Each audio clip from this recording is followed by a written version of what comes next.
En France, les travailleurs handicapés représentent 2,51 millions de personnes.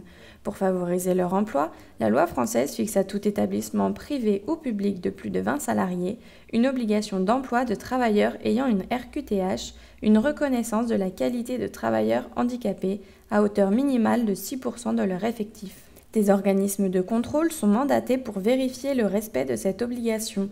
Si l'entreprise n'atteint pas ces 6%, elle devra verser une contribution volontaire proportionnelle à la différence entre le taux d'emploi réel et la barre des 6%. Les entreprises qui n'atteignent pas leur quota versent ce qu'on appelle une contribution volontaire qui sera d'autant plus importante que l'écart entre le taux d'emploi réel et l'objectif minimum de 6% est atteint ou non. Aujourd'hui, la loi permet de satisfaire à cette obligation, soit en embauchant en direct, donc en embauchant des personnes handicapées, ou alors en effectuant des travaux de sous-traitance, en confiant de la sous-traitance à des entreprises dont la mission est vraiment d'embaucher, de valoriser des personnes handicapées. Donc, une entreprise lambda qui sous-traite des activités à des entreprises adaptées ou à des ESAT va bénéficier d'un bonus qui lui permettra de s'exempter d'une partie de son obligation d'emploi. De manière générale, les entreprises n'atteignent pas les 6%. Elles sont en moyenne davantage autour de 3 à 4%.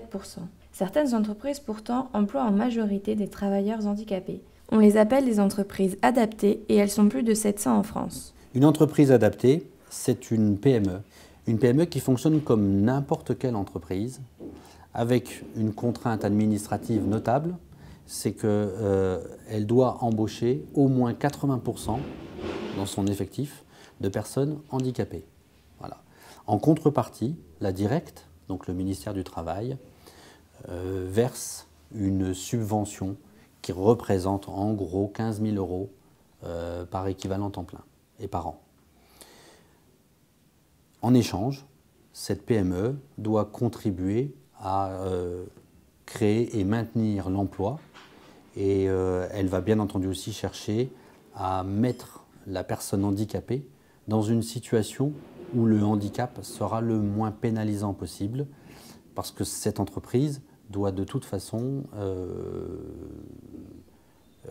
être dynamique et compétitive. La subvention qu'elle perçoit, ne représentant que 20 à 25% de ses subsides, eh bien, elle doit aller chercher le reste sous forme de chiffre d'affaires. Et dans le monde dans lequel on vit aujourd'hui, le chiffre d'affaires, il se conquiert avec de l'agressivité commerciale et puis de la performance opérationnelle. Une personne handicapée, si on a trouvé le bon numéro, ce sera quelqu'un de compétent, de motivé, voire peut-être même de surmotivé, parce qu'il voudra montrer à la terre entière qu'il vaut au moins aussi bien que n'importe quel citoyen.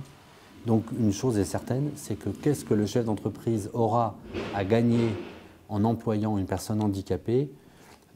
J'aurais tendance à dire qu'on prend les mêmes risques que dans une embauche dite standard avec une personne non handicapée, avec de temps en temps mauvaise pioche, la personne ne convient pas forcément. Bon, voilà.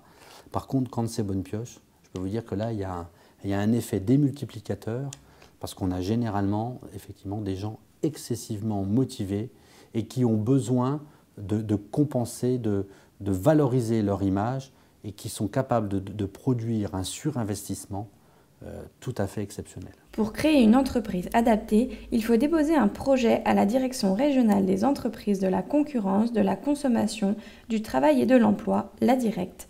En 2016, en Bourgogne-Franche-Comté, 2 entreprises adaptées sont sur le point de voir le jour. Handicap et le statut de salarié peuvent cohabiter.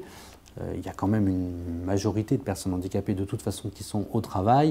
Ce que l'on peut simplement peut-être regretter, c'est que trop de chefs d'entreprise ou trop de bureaux de recrutement ferment la porte à des personnes qui pourraient être très compétitives si on leur donnait leur chance. Le handicap n'est pas un frein à cet épanouissement au travail de toute façon.